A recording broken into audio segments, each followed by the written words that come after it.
we can say a lot about what was not accomplished or what didn't happen. Yes, we don't have an international crisis this morning, but we don't have a lot of details either. How are you reading this meeting?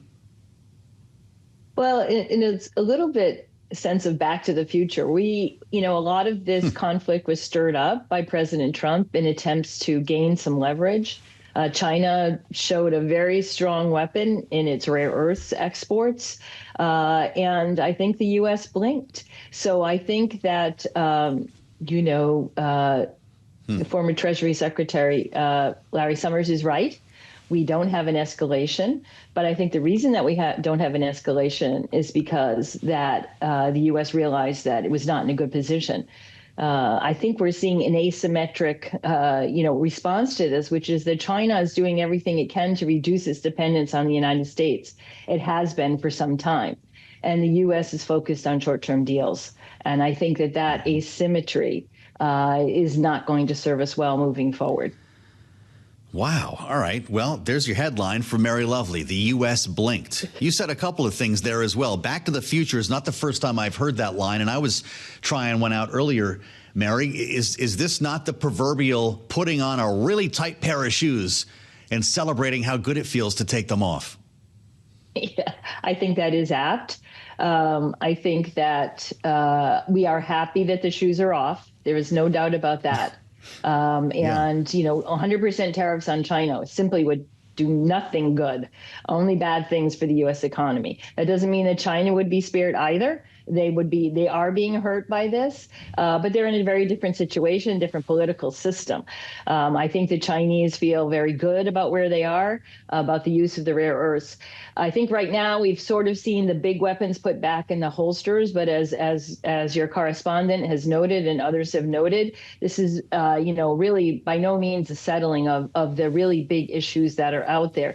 And those issues, I might add, have really changed since Trump won, since the issues that were dealt with in the original Section 301 report. That was the basis for the trade war that started back in 2017. Today, we're looking at very, very difficult issues on really decoupling for national security purposes, and doing that in a way that really minimizes the negative effect on the U.S. economy and on the economy of our alliances. So there is some really serious difficult issues ahead. I think soybeans are important to farmers, but for China, this is just another chit that it can turn on and turn off. Okay, well, so that's my question. You mentioned 2017. We've got a deal here to buy at least 12 million tons of soybeans rest of the year, then 25 million a year through 2028. Does history show us that China will actually do this? I think it depends on U.S. activity. President Trump has shown a penchant for, suddenly one day something upsets him and he's got 100%, 140% tariff on China. If he does so, he knows that 25 million bushels of soybeans are at play. So in a sense, that gives another tool to China. Do we believe that Taiwan, quote, never came up, unquote, as President Trump said?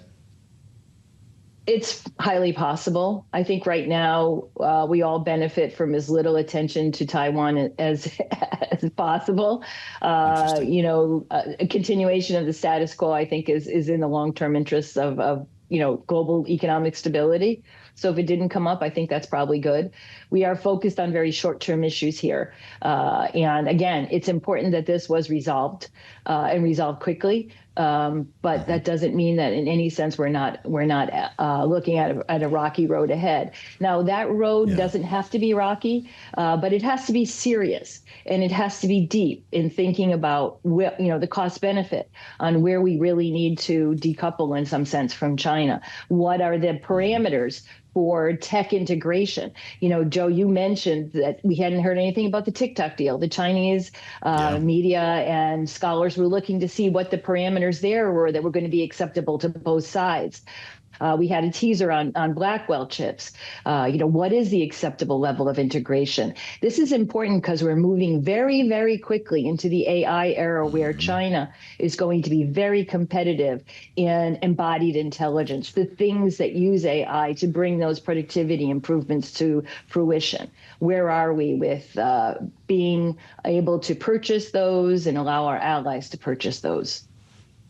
Yeah, I'm glad you mentioned Nvidia because the market was breathless about Blackwell's yesterday. It sent Nvidia stock to a new high. People couldn't believe it. How could this suddenly be on the table? What's going to happen? It's potentially so irresponsible. We had Republicans and Democrats from the Senate saying so on the program last evening, and then nothing.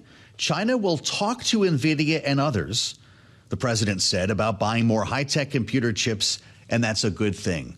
Where are we going with Nvidia?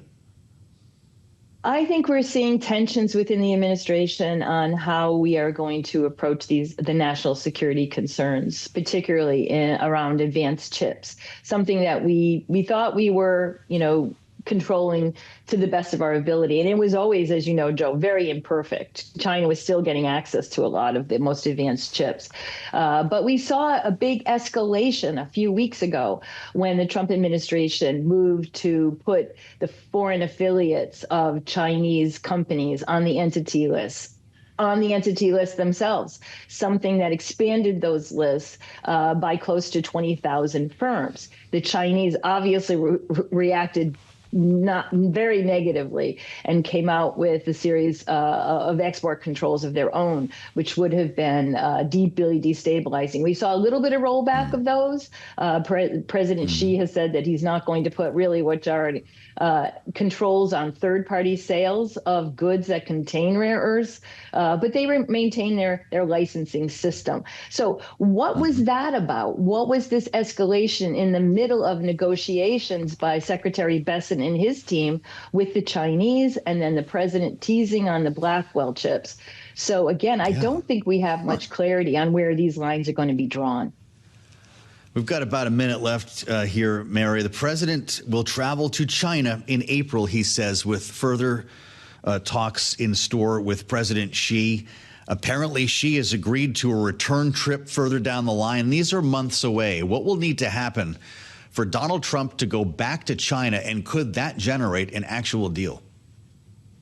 I think the American team has to decide where they're going to make these compromises and not provide any more easy wins to the Chinese. The Chinese have always had, in a sense, short-term escalation dominance, as Adam Posen has written. And here we need to really be careful not to give them any more tools. And that means that the U.S. needs to continue to do the hard work of raising its own economic resilience. And we're starting to do that, looking for alternative deals on critical minerals. But we know those are something that can't be just snapped into place.